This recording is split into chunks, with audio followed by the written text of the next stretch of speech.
சாய்ராம். என் அன்பு குழந்தையே, நாளை நீ எடுத்த முயற்சியால் வெற்றி செய்தி ஒன்று உன் வீடு தேடி வரப்போகிறது. ஆம் செல்லமே, கேட்டுவிட்டு மகிழ்ச்சியோடு தூங்கு. ஏன் செல்லமே பயந்து கொண்டிருக்கிறாயா?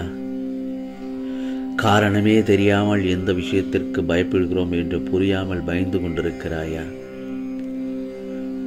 பயத்தால் நீ உன்னையே காயப்படுத்தி கொண்டிருக்கிறாய். அதை நீ உணர்ந்தாயா? எல்லா உயிர்களுக்கும் பயம் இருக்கும்.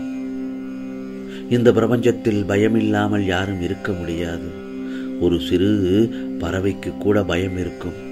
யாராவது நம்மளை பிடித்து விடுவார்களோ என்ற பயம் இருக்கும்.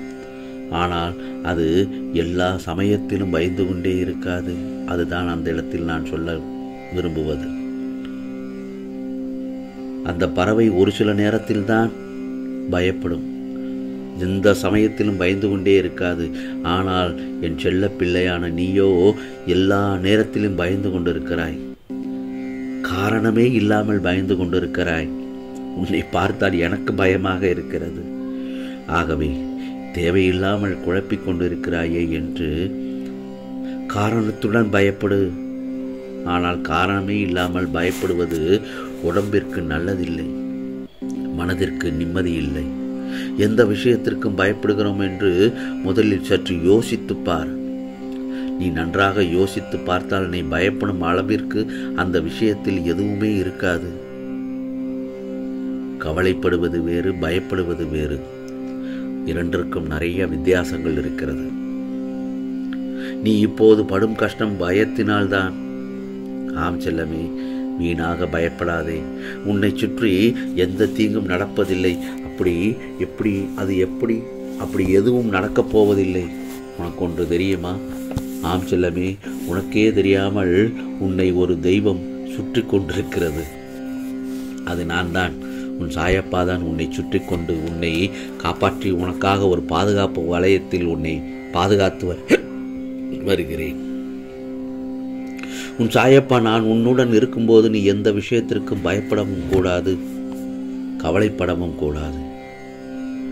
நான் உன்னை காப்பாற்றுவதற்காகத்தானே உன்னை சுற்றி கொண்டே இருக்கிறேன். என்னை மீறி எந்த தீங்கும் உன்னை நெருங்காது. நான் உனக்கு பாதுகாப்பு வளையத்தை போட்டிருக்கிறேன் அல்லவா? அந்த வளையத்தை தாண்டி உன்னை யாராலும் நெருங்கவே முடியாது. இதோ உன்னை நான் பார்த்து கொள்வேன். எதற்காகவும் பயப்படாதே, தைரியமாக செயல்படு. எல்லோருக்கும் பயந்து கொண்டு உன்னை நீயே காயப்படுத்திடாதே. ஏனென்றால் எப்போதும் நான் உன் கூடவே தான் இருக்கிறேன். தைரியமாக இரு. பயமின்றி செயல்பட போகும் என் செல்ல பிள்ளைக்கு நாளை ஓர் அற்புதம் நடக்கப் போகிறது. நாளை பொழுது உனக்கு நல்ல பொழுதாகத்தான் முடியப் போகிறது. ஏனென்றால் நீ நினைத்த காரியங்கள் அனைத்தும் நடக்கும் நாள் நாளைதான். மகிழ்ச்சியாக மனம் குளிர்வாய், துள்ளுவாய். அந்த நேரத்தில் புன்னகை கொள்வாய் என் செல்லமே. ஆனந்த கண்ணீர் விடுவாய். எனக்கு நன்றியும் கூறுவாய். சாயி சாயி என்று கண்ணீர் மல்க ஆனந்தமாக துள்ளி குதித்து என் ஆலயத்திற்கு ஓடோடி வருவாய் என் செல்லமே. அந்த நேரத்தில் நீ சொல்வாய், என் சாயப்பா என்னுடைய வேண்டுதல்களை எல்லாம் நிறைவேற்றி விட்டாய் என்று. ஆம், உன் பிரார்த்தனைகளை நிறைவேற்றி தர ஆம் செல்லமே, நான் தொடங்கி விட்டேன். முதல் நாளின் தொடக்கத்திலேயே அதன் அறிகுறியாக நல்ல செய்தி ஒன்று உன் செவியில் கேட்பாய். நான் ஒரு முறை வாக்கு கொடுத்து விட்டாலோ, உன் வீடு தேடி வந்து விட்டாலோ, அங்கு ஆனந்தத்திற்கு குறைவே இருக்காது. அங்கு மேலும் அன்னத்திற்கு குறை இருக்காது, செல்வத்திற்கு பஞ்சம் இருக்காது. அமைதியும் நிம்மதியும் வாழ்வில் பூத்து குலுங்கும். இல்லை என்ற சொற்களே இனி உன்னிடம் இருக்காது என் செல்லமே. அப்படித்தான் என் செல்ல மகளே, இன்று நான் உன் வீட்டிற்கு வந்து இந்த நல்ல செய்தியை உனக்கு தெரிவிக்க வந்துள்ளேன். கூடிய விரைவில் நான் உன்னை உயர்ந்த இடத்திற்கு அழைத்துச் செல்லப் போகிறேன். ஆம் செல்லமே, உன் வாழ்வில் சோதனையை கொடுத்து பொறுமையை சோதிப்பேன். தவிர என்றும் உன்னை வேதனையில் வீழ்த்தி விட மாட்டேன். அனைவராலும் புறக்கணிக்கப்பட்டு இப்போது ஏமாந்து நின்று கொண்டிருக்கிறாய். தேவையில்லாமல் மனதை போட்டு வருத்தி கொள்ளாதே. நீ உன் வாழ்க்கையில் தத்தளித்துக் கொண்டிருக்கிறாய் என்பதை நான் நன்கு அறிவேன். ஒன்று மட்டும் நல்லா தெரிஞ்சுக்கோ, எந்த கஷ்டம் வந்தாலும் கவலைப்பட்டு விடாதே. உனக்கான மாற்றங்கள் வரும் மாதத்திலேயே தோன்றும். ஆம், அந்த மகத்தான மாசி மாதத்தில் உனக்கு தோன்றும் பார். பொறுத்திருந்து பார். குற்றம் சொல்ல 1000 காரணங்கள் இருக்கலாம். ஆனால் மன்னிக்கவும் மறக்கவும் ஒரே காரணம்தான், அன்பு. அன்பு மட்டும்தான் உன்னை குறை கூறும் ஒருவருக்கு உத்தமனாக இருக்க வேண்டும் என்று மட்டும் நினைக்காதே. உன்னை நம்பும் சிலருக்கு நல்ல மனிதனாக இருக்க விரும்பு. கடினமான இலக்கை நோக்கி பயணம் செய்யும் போது இடையில் நம்பிக்கை இழந்து நின்று விடாதே. ஏனென்றால் நீ எவ்வளவு தூரம் கடினமான பாதையை நீ கடந்து வந்திருக்கிறாய் என்று நீயே திரும்பி பார்க்கும்போது, இத்தனை தூரத்தை கடந்து விட்டோம், இன்னும் கொஞ்ச தூரம் தானே, கடந்து விட்டால் வெற்றி அடைந்து விடலாம் என்ற நம்பிக்கை உனக்குள் பிறக்கும். ஆம் செல்லமே, நம்பிக்கைதான் வாழ்க்கை. அந்த வாழ்க்கையை நீ வெற்றிகரமாக வாழ்ந்து காட்ட வேண்டும். வாழ்க்கையில் கஷ்டங்கள் வந்து உன்னை சபித்து விட்டதாக எண்ணுகின்றாய், அப்படித்தானே? ஆனால் அந்த கஷ்டங்கள் உன்னையும் உன் வாழ்க்கையும் நல்ல திசையில் போக காரணமாக இருந்தது. நீ போகும் பாதையில் முட்களும் உன்னை குத்தி வழியெடுத்தது என நீ உணர்கின்றாய். அது சரிதான். ஆனால் அந்த முட்கள் உன் கால்களில் குத்தாமல் இருந்து விட்டால் நீ மேலே நிமிர்ந்து கொண்டுதான் நடந்திருப்பாய். கீழே குனிந்து பாதை எப்படி இருக்கிறது என்று பார்த்திருக்க மாட்டாய்.